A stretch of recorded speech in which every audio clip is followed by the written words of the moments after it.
I'm going to walk through a full example of writing a class, and this is going to now be a dice class that is going to represent a pair of die objects, so a pair of dice. So I'm going to create a new class.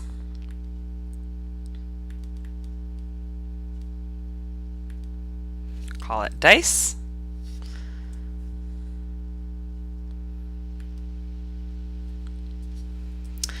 And I want to think about my four main core components. So I want to think about my instance data variables, my constructor, my getters and setters, and my toString.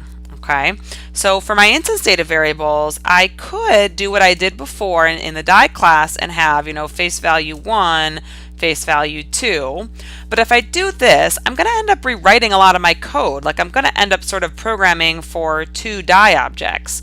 Well, I already have a die class, so instead of having my instance data variable be integers, I'm going to make my instance data variable be two die objects.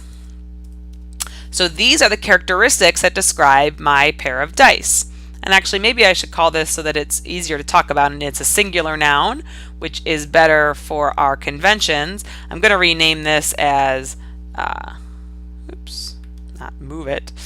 I'm going to rename it to pair of dice. Okay. So again, this is my instance data variable, variables die1 and die2. So now I'm going to write my constructor, public, same as the name of my class, pair of dice. And do I need to take in any initial information? Well, I could take in my two initial values. I have kind of those same choices that I had before, where I could take in the two values I want showing on my two dies, or I could take in no information and just have them randomly rolled to some initial value. I'm going to decide that for my pair of dice, I want to have the version that doesn't take in any initial information. So all I'm going to do with my die1 object is I do need inside my constructor here, I need to initialize all my instance data variables. So I need to initialize both my die objects.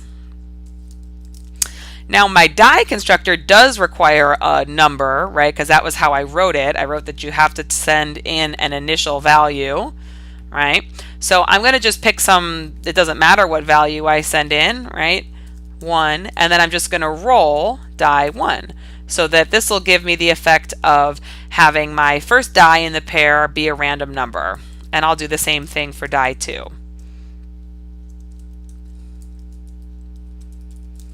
So here we have a call to our die constructor inside of our pair of dice constructor. And the purpose of this is to initialize the instance data variable die1. We then invoke a method on die1 to roll that die.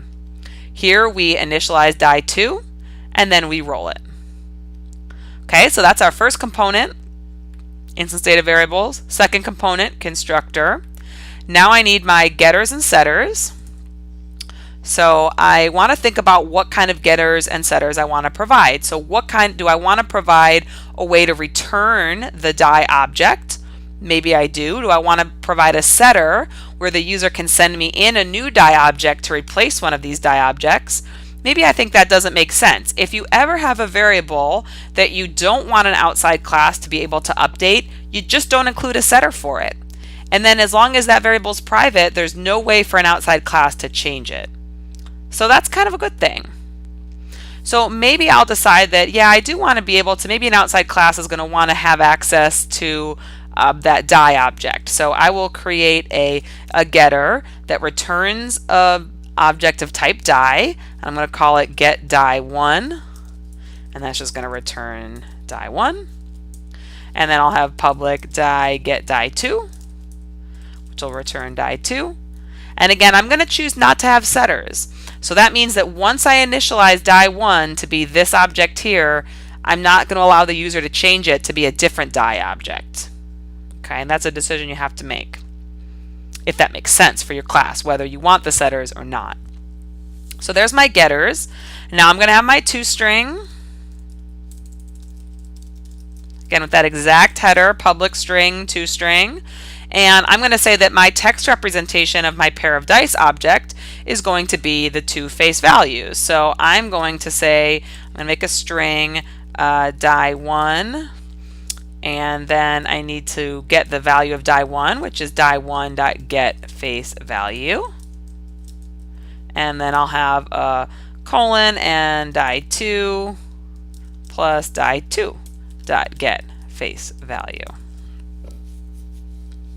Okay. And then I'll just return that string.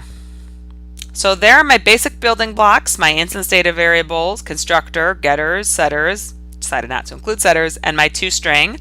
And now I need to think about any class-specific methods. So obviously I'm going to want to have a roll method. I want to be able to roll my pair of dice. So I'm going to return, I can again make it void if I just wanted to roll the pair of dice and not send any information back. Or I could make it an integer and perhaps I want to send back the sum of the two die.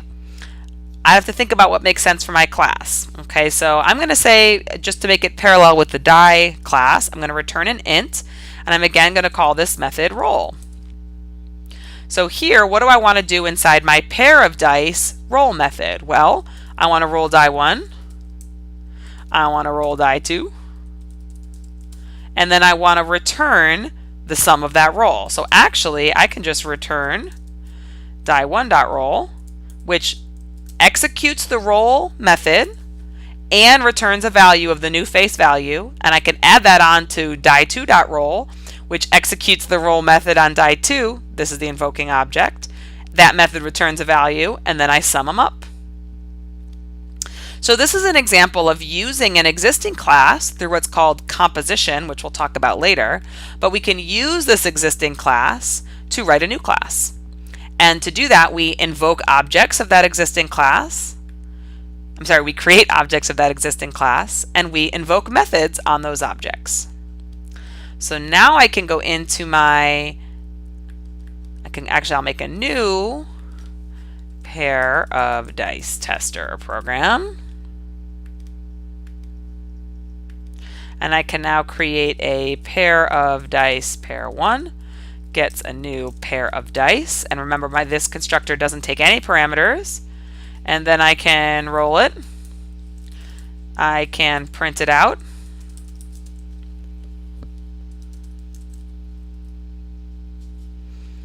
gotta save it first. I can do all sorts of things. Now I'd want to think if there are other methods that might be useful inside a pair of dice class. One method might be do we have doubles? Do our two die objects match each other? So that would be a public method that might be useful to a client. And what kind of return type should I have? Well, it's going to be a yes or no answer, so that's always a good time to use a Boolean, and maybe I'll call it is doubles.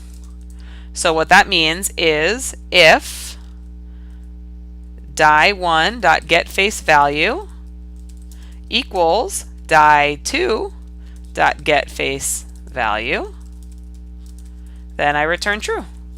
And if that's not the case, then I return false. So now I can go back into my client program. I can write a nice little loop here.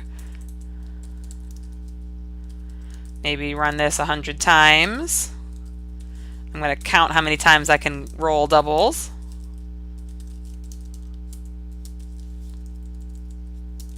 So I will roll my pair of dice rather. And if pair 1 is doubles, I'll increment my double count. And then I can print that out.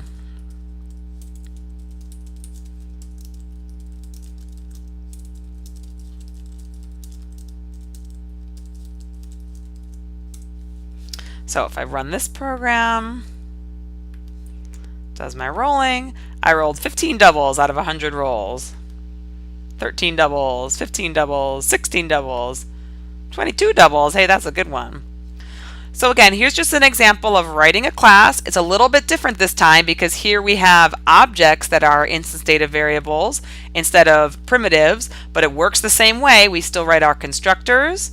It's just that in our constructor, to initialize those instance data variables, we use the new keyword instead of just using primitive assignments.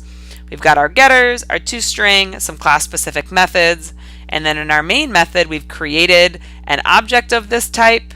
We've invoked some methods on it. and tested out some of those methods.